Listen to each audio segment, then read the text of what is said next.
رب اشرح لي صدري ويسر لي أمري واحلل عقدة من لساني يفقهوا قولي رب زدني علما وفهما رب زدني علما وفهما يا أيها الذين آمنوا قوا أنفسكم وأهليكم نارا وقودها الناس والحجارة عليها ملائكة غلاظ شداد لا يعصون الله ما أمرهم ويفعلون ما يؤمرون۔ تمام قسم کی تعریفات، تسبیحات، تمجیدات، کبریائی اور بڑائی ایک اللہ وحدہ لا شریک کے لیے۔ درود و سلام ہو امام الانبیاء، امام کائنات جناب محمد الرسول اللہ صلی اللہ علیہ وآلہ وسلم کی ذات گرامی پر۔ محترم دوستو، آج کے اس مختصر خطبہ جمعۃ المبارک میں تربیت کے تعلق سے کچھ باتیں آپ کے سامنے کرنا چاہوں گا۔ سب سے پہلے اللہ تعالیٰ سے دعا ہے کہ اللہ تعالیٰ سن لینے کے بعد ہمیں اس پر عمل کرنے کی بھی توفیق عطا فرمائے۔ اس پرفتن دور میں جہاں قدم قدم پر فتنے ہیں، ہر چوک اور چوراہے پر فتنے ہیں، تو اللہ تعالیٰ نے دین اور اسلام میں اولاد کی اور اپنے ماتحت لوگوں کی تربیت کرنا والدین کی اور نگرانوں کی ذمہ داری مقرر کی ہے۔ قرآن مجید میں اللہ تعالیٰ کا یہ فرمان ہے، اے ایمان والو، تم اپنے آپ کو اور اپنے گھر والوں کو جہنم کی آگ سے بچاؤ۔ وقودها الناس والحجارہ، وہ آگ کیسی ہوگی؟ اللہ تعالیٰ فرما رہا ہے وقودها الناس والحجارہ کہ جہنم کی آگ ایسی ہوگی کہ اس کا ایندھن انسان اور پتھر ہوں گے۔ علیہا ملائکۃ، پھر اللہ تعالیٰ اس کی وضاحت فرما رہے ہیں، علیہا ملائکۃ، اس جہنم پر اللہ تعالیٰ نے نگران فرشتے مقرر کیے ہوں گے۔ اور فرشتے پھر کیسے ہوں گے؟ لا یعصون اللہ ما امرہم، جو اللہ انہیں حکم دے دے گا وہ اس میں ذرہ برابر بھی کمی اور کوتاہی نہیں کریں گے۔ لا یعصون اللہ ما امرہم ویفعلون ما یؤمرون، اور وہ وہی کچھ کریں گے جو اللہ تعالیٰ انہیں حکم دے گا۔ محترم دوستو، یہ آیت مبارکہ میں نے آپ کے سامنے تلاوت کی ہے۔ اس میں اللہ تعالیٰ یہ فرما رہا ہے کہ اے لوگوں، تم اپنے آپ کو اور اپنے گھر والوں کو جہنم کی آگ سے بچا لو۔ آج ہم خود اپنے آپ کو اور اپنے بچوں کو دنیاوی آگ سے کتنا دور رکھتے ہیں؟ ہم اپنے گھر میں اگر چولہا جل رہا ہو تو ہم اپنے بچوں کو چولہے کے پاس تک نہیں جانے دیتے، تاکہ ہماری ذرا سی غفلت کی وجہ سے بچے جل نہ جائیں، بچے تکلیف میں مبتلا نہ ہو جائیں۔ ہمیں دنیاوی طور پر اولاد کی کتنی فکر رہتی ہے، کتنی پریشانی رہتی ہے کہ ہماری اولاد کو ذرہ برابر بھی تکلیف اور مشکل نہ پہنچے، مصیبت نہ آ جائے،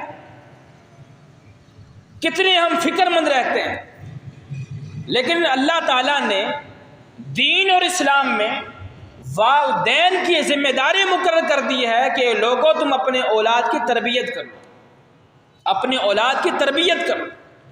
اور تربیت بھی دین اور اسلام کے مطابق کرو، دین اور اسلام کے مطابق کر لو۔ میں آپ کے سامنے سلف صالحین کا اور نبی علیہ الصلوۃ والسلام کا طرز عمل اور سنت رسول بیان کرنا چاہتا ہوں کہ آج ہم اپنی اولاد کی تربیت کے لیے کتنے فکر مند ہیں، اور سلف صالحین صحابہ کرام اپنی اولاد کے لیے کتنے فکر مند رہا کرتے تھے۔ صحیح بخاری میں کتاب المغازی میں باب قتل ابی جہل کے اندر امام بخاری رحمہ اللہ ایک حدیث نقل کرتے ہیں۔ تمام ساتھی میری طرف توجہ مبذول فرمائیں۔ وہ حدیث یہ ہے کہ غزوہ بدر میں عبد الرحمن بن عوف رضی اللہ تعالیٰ عنہ صحابی رسول ہیں، اور یہ وہ صحابی رسول ہیں جو عشرہ مبشرہ صحابہ کرام میں سے یہ بیان کرتے ہیں اپنی زبان سے کہ غزوہ بدر میں شامل تھا جب کفار کے لیے اللہ کے نبی صلی اللہ علیہ وسلم نے سب بندی کرانا شروع کی، تو میری سیدھی جانب بھی اور الٹی جانب بھی دونوں سائڈ پر دو بچے۔ عبد الرحمن بن عوف رضی اللہ تعالیٰ عنہ بڑے پریشان کہ جہاد میں اور جنگ میں وہ شخص محفوظ اور ممنون ہوتا ہے جس کی دونوں سائڈیں طاقتور ہوں، جس کی سائڈوں پر دونوں مجاہد طاقتور ہوں، اور جس کی دونوں سائڈیں کمزور پڑ جائیں وہ مجاہد محفوظ نہیں ہوتا، پریشان اور فکر مند ہے کہ کیا بنے گا میرا۔ تھوڑی دیر گزرتی ہے، عبد الرحمن بن عوف رضی اللہ تعالیٰ عنہ سے ایک بچہ یہ سوال کرتا ہے۔ سوال پر آپ غور کیجئے گا۔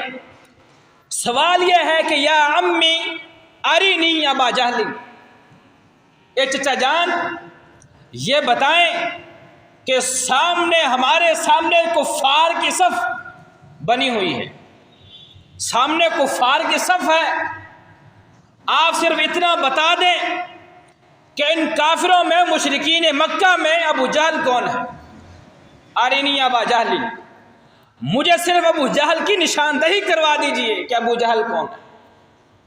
عبد الرحمن بن عوف بچے کا سوال سن کر حیران اور پریشان ہو جاتے، اور بچے کے سوال کوئی فکر نہیں کرتے، سنی انسونی کر دیتے ہیں اور جواب نہیں دیتے، سیدھے کھڑے ہو جاتے ہیں۔ تھوڑی دیر گزرتی ہے، الٹی سائڈ سے ایک بچہ یہ سوال کرتا ہے یا امی ارینی ابا جہل، اے چچا جان یہ بتائیں کہ سامنے کفار میں ابو جہل کون ہے، سامنے کفار میں ابو جہل کون ہے۔ عبد الرحمن بن عوف رضی اللہ تعالیٰ عنہ بڑے پریشان کہ پہلے میں نے ایک بچے کا سوال سنا، مجھے بڑی حیرانگی ہوئی کہ بچہ سوال کیا کر رہا ہے اور کتنا کمزور ہے، بچہ ہے لیکن سوال اس نے کیا کیا ہے۔ اتنی ہی دیر میں الٹی جانب سے سوال ہوتا ہے، وہی سوال ہے، لیکن حیران اور پریشان ہونے کے بعد عبد الرحمن بن عوف رضی اللہ تعالی عنہ بچوں سے مخاطب ہوتے ہیں کہ اے میرے بھتیجو، اگر میں تمہیں بتا دوں کہ سامنے کفار کی صف میں ابو جہل ہے تو ما تصنع بہ، تم اس کا کیا بگاڑ لو گے، کیا بگاڑ لو گے، اس کا تم کیا کر لو گے۔ بچے یہ جواب دیتے ہیں اور آپ حیران ہوں گے، بچے یہ جواب دیتے ہیں آئیتہ ان رأیتہ انقتلہ، کہ چچا جان آج ہم گھر سے یہ عہد کر کے آئے ہیں، یہ وعدہ کر کے آئے ہیں، آج یہ سوچ کر آئے ہیں کہ آج اگر ابو جہل کو ہم نے دیکھ لیا تو اس کو قتل کر دیں گے، اسے قتل کر دیں گے۔ اور عبد الرحمن بن عوف رضی اللہ تعالیٰ عنہ بیان کرتے ہیں، صحیح بخاری کے ہی الفاظ ہیں، باب قتل ابی جہل کے اندر یہ الفاظ موجود ہیں۔ بیان کرتے عبد الرحمن بن عوف، جیسے ہی غزوہ بدر شروع ہوتا ہے، ابتدا ہوتی ہے، یہ دونوں بچے ابو جہل پر اس طرح لپکتے ہیں کہ جس طرح ایک شکرا شکار پر لپکتا ہے، فوری طور پر حملہ کر کے ابو جہل کو جہنم رسید کر دیتے ہیں، قتل کر دیتے ہیں۔ اب اس حدیث کو سن لینے کے بعد کچھ سوالات کھڑے ہوتے ہیں۔ جو میرے اور آپ کے لیے ایک درس اور سبق کا باعث بنتے ہیں، وہ کیا ہے؟ یہ دونوں بچے چھوٹے تھے، ان دونوں بچوں کے سر پر والد کا سایہ موجود نہیں تھا، والد کا سایہ موجود نہیں تھا، یہ دونوں بچے یتیم تھے اور ان کے سر پر ایک والدہ کا سایہ موجود تھا۔ اس دور میں اسکول اور کالج اور یونیورسٹیاں اور ٹریننگ سینٹر نہیں تھے، تربیت گاہیں نہیں تھی۔ سوال یہ پیدا ہوتا ہے کہ ان دونوں بچوں کی ذہن سازی کس نے کی؟ ان دونوں بچوں کو یہ سوچ اور فکر کس نے دی؟ یہ ذہن سازی کس نے کی؟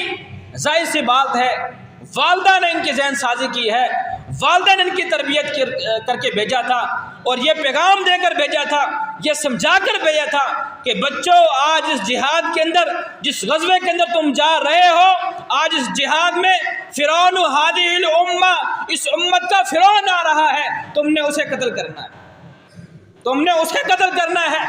یہ تربیت ہے کس کی؟ ایک ماں کی۔ یہ تربیت کس نے کی؟ ایک ماں کی گود سے ہوئی۔ آج ہم اپنے اولاد کی تربیت کتنی کرتے ہیں، کس قدر کرتے ہیں اور کیا کرتے ہیں؟ یہ سوچنے کی بات ہے، ہم اپنے اولاد کی تربیت کیا کرتے ہیں، کس قدر کرتے ہیں اور کیا تربیت کرتے ہیں؟ یہ سوالات کھڑے ہوتے ہیں۔ صحابہ اکرام رضوان اللہ علیہم اجمعین اپنے اولاد کے لیے قدم قدم پر فکر مند رہا کرتے تھے کہ ہمارے بچے کبھی بھی کسی بھی طور پر غیر شرعی حرکت نہ کر جائیں، غیر شرعی حرکت نہ کر جائیں، کبھی بھی اپنی زندگی میں سنت سے ہٹ کر کوئی عمل نہ کر جائیں۔ سنن ابی داؤد کے اندر اور کتاب الدعوات کے اندر امام ابو داؤد رحمہ اللہ ایک حدیث لے کر آئے۔ سعد بن ابی وقاص رضی اللہ تعالی عنہ گھر کے اندر موجود ہیں، ان کا بیٹا ان کے سامنے نماز پڑھتا ہے۔ نماز پڑھنے کے بعد بیٹا ہاتھ اٹھا کر دعا مانگتا ہے۔ دعا کیا ہے؟ دعا یہ ہے کہ اللہم انی اسألک الجنت ونعیمہا، وبہ جاتا ہے یا اللہ میں تجھ سے تیری جنت کا سوال کرتا ہوں، جنت کی نعمتوں کا سوال کرتا ہوں اور جنت کی رونقوں کا سوال کرتا ہوں۔ یہ بچہ دعا مانگتا ہے اور جب جہنم سے پناہ مانگنے کی باری آتی ہے بچہ دعا ہی مانگتا ہے، اللہم انی اعوذ بک من جہنم وسلاسلہا واغلالہا، یا اللہ میں تیری پناہ میں آتا ہوں جہنم سے، اس کی زنجیروں سے اور اس کی بیڑیوں سے۔ یہ دعا ہے بچے کی۔ اب آپ بھی غور کریں، اس دعا میں کوئی غیر شرعی الفاظ یا غیر مناسب الفاظ کوئی ہے؟ نہیں ہے، لیکن فوری طور پر سعد بن ابی وقاص رضی اللہ تعالی عنہ اپنے بیٹوں کو اپنے پاس بلاتے ہیں اور بلا کر نبی کریم صلی اللہ علیہ وسلم کا یہ فرمان سناتے ہیں کہ بیٹا، نبی علیہ الصلوۃ والسلام کا فرمان ہے، اللہ کے نبی نے فرمایا کہ قیامت سے پہلے کچھ لوگ آئیں گے جو اپنی دعاؤں میں حد سے بڑھ جائیں گے، حد سے تجاوز کر جائیں گے۔ تو آپ نے جو دعا کی ہے آپ حد سے بڑھ گئے ہیں، آپ نے دعا میں تجاوز اختیار کر لیا ہے۔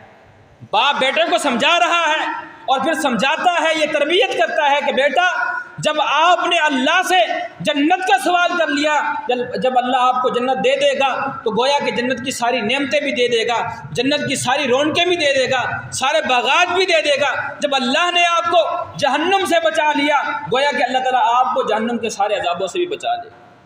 بچوں کو سمجھا رہے ہیں صرف جنت کا سوال کرو اور جہنم سے پناہ مانگنے کی، جب باری آئی تو اللہ سے پناہ مانگا کرو۔ یہ صحابہ اکرام رضوان اللہ علیہم اجمعین اپنے بچوں کی تربیت کیا کرتے تھے۔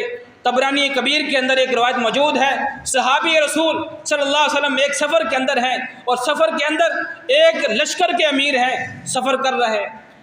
سفر کرتے کرتے راستے میں ایک تکلیف دہ چیز آ جاتی ہے، صحابی رسول امیر ہیں، آگے بڑھ کر اس تکلیف دہ چیز کو راستے سے ہٹا دیتے ہیں۔ تکلیف دہ چیز ہے، راہ گیروں کو اس سے نقصان ہوگا، تکلیف پہنچے گی، صحابی رسول اس چیز کو ہٹا دیتے ہیں۔ ہٹانے کے بعد دوبارہ سفر آگے شروع کر دیتے ہیں، آگے کی طرف سفر رواں دواں ہوتا ہے۔ سفر میں پھر راستے میں ایک تکلیف دہ چیز آ جاتی ہے، ایک بچہ ہے، چھوٹا سا بچہ ہے، آگے بڑھتا ہے اور وہ اس تکلیف دہ چیز کو ہٹا دیتا ہے، راستہ صاف کر دیتا ہے۔ کانٹے دار جھاڑی تھی، اس کو اٹھا کر سائڈ پہ کر دیا، راستہ صاف کر دیتے ہیں۔ صحابی رسول ماقل بن یسار رضی اللہ تعالی عنہ اس بچے سے سوال کرتے ہیں کہ ما تصنع بہ، کہ بیٹا یہ تو نے عمل کیوں کیا ہے، تو نے یہ عمل کیوں کیا ہے؟ بچہ یہ جواب دیتا ہے کہ رأیتک تفعل، میں نے آپ کو دیکھا آپ یہ عمل کر رہے تھے، آپ یہ عمل کر رہے تھے، لہذا میں نے آپ کو دیکھ کر یہ عمل کر لی۔ فوری طور پر صحابی رسول نبی علیہ الصلوۃ والسلام کی یہ حدیث سنا دیتے ہیں کہ بیٹا نبی علیہ الصلوۃ والسلام کا یہ فرمان ہے، یہ میں نے نیکی، یہ میں نے عمل اپنی طرف سے نہیں کیا، بلکہ نبی علیہ الصلوۃ والسلام کا یہ فرمان ہے من امات ادم من طریق المسلمین کتبت لہ حسنۃ، جو شخص مسلمانوں کے راستے سے کسی تکلیف دہ چیز کو ہٹاتا ہے اللہ تعالیٰ اس کے لیے ایک نیکی لکھ دیتا ہے، اور جس کی ایک نیکی اللہ کے ہاں قابل قبول ہوگی داخل الجنہ، وہ جنت میں داخل ہو جائے گا، جنت میں داخل ہو جائے گا۔ یہ ایک حدیث ہے لیکن اس سے 3 مسائل ثابت ہوتے ہیں، 3 مسائل۔ نمبر 1، اس حدیث سے یہ مسئلہ ثابت ہوتا ہے کہ سلف صالحین صحابہ کرام کے شاگرد اور ان کے شاگرد اور ان کے بچے جیسے ہی ان کو نیکی کرنے کا موقع ملا کرتا تھا فوری طور پر نیکی کر گزرا کرتے تھے۔ یہ نہیں دیکھا کرتے تھے کہ بعد میں دیکھیں گے، بعد میں موقع مل جائے گا، بعد میں ٹائم ملے گا تو یہ نیکی کریں گے، نہیں، فوری طور پر نیکی کر گزرا کرتے تھے۔ اور دوسرا مسئلہ اس حدیث سے یہ ثابت ہوتا ہے کہ چھوٹے بچے بڑوں کو دیکھ کر عمل کرتے ہیں، چھوٹے بچے بڑوں کو دیکھ کر عمل کرتے ہیں، جیسے بڑے والدین گھر میں عمل کریں گے ویسے ہی چھوٹے بچے اور اولاد بھی کریں گے۔ آج میرا اور آپ کا ذہن کیا بن چکا ہے؟ میرا اور آپ کا یہ ذہن بن چکا ہے کہ ہم خود جھوٹ بھی بولتے رہیں، بے نمازی بھی رہیں اور ہر طرح کا برا کام کرتے رہیں، گناہ بھی کرتے رہیں، نماز ایک بھی نہ پڑھیں، لیکن ہماری یہ سوچ بن چکی ہے، ہمارا یہ مائنڈ بن چکا ہے کہ لہٰذا ہماری اولاد نیک بن جائے، ہماری اولاد ہماری فرما بردار بن جائے، نمازیں پڑھنے والی بن جائے، جھوٹ سے بچنے والی بن جائے۔ خود ہم اولاد کے سامنے جھوٹ بول رہے ہوتے ہیں، نماز ایک تک بھی نہیں پڑھتے، جھوٹ بھی بول رہے ہیں، چوری بھی کر رہے ہیں، نشہ بھی کر رہے ہیں، لیکن اولاد کے بارے میں میرا اور آپ کا یہ ذہن ہے لہذا ہماری نیک صالح بن جائے، اولاد نیک بن جائے، صالح بن جائے۔ لہذا اس حدیث سے مسئلہ یہ بھی ثابت ہوتا ہے جب تک والدین خود سیدھے نہیں ہوتے، نیک نہیں بنتے، نمازی نہیں بنتے اور سچ بولنے والے نہیں بنتے، ظاہر سی بات ہے آپ کا اثر اولاد پر پڑتا رہے گا۔ آپ خود سیدھے ہو جائیں گے، آپ کا اثر اولاد پر پڑے گا، وہ بھی خود بخود نیک اور صالح بن جائے گا۔ تیسرا مسئلہ اس حدیث سے یہ ثابت ہوتا ہے، وہ مسئلہ یہ ہے کہ دوستوں اور بھائیوں یہ بات یاد رکھیں، اولاد کی تربیت کریں، ذہن سازی کریں کہ بیٹا اور میرے اولاد، میرے بھائیوں، کہ جو بھی عمل کرنا ہے اس لیے کرنا ہے کہ یہ اللہ کے رسول کی سنت ہے، اس لیے نہیں کرنا کہ یہ ہمارے خاندان والے کرتے ہیں، ہمارے والدین کرتے ہیں اور ہمارا کنبہ اور قبیلہ کرتا ہے، ہماری برادری کرتی ہے، نہیں۔ یہ ذہن سازی کر دیں کہ جو بھی نیکی کرنی ہے، نماز پڑھنی ہے، جو بھی عمل کرنا ہے، نیکی کرنا ہے، نبی علیہ الصلوۃ والسلام کے مطابق، سنت کے مطابق کی جائے، سنت سے ہٹ کر کوئی عمل نہ کیا جائے۔ اگر سنت سے ہٹ کر کوئی عمل کیا جائے گا وہ رائے جائے گا اور وہ گمراہی ہو جائے گی اور بدعت ہو جائے گی۔ اللہ تعالیٰ سے دعا ہے کہ جو سنا اور سنایا اس پر عمل کرنے کی توفیق عطا فرمائے۔ وآخر دعوانا الحمدللہ رب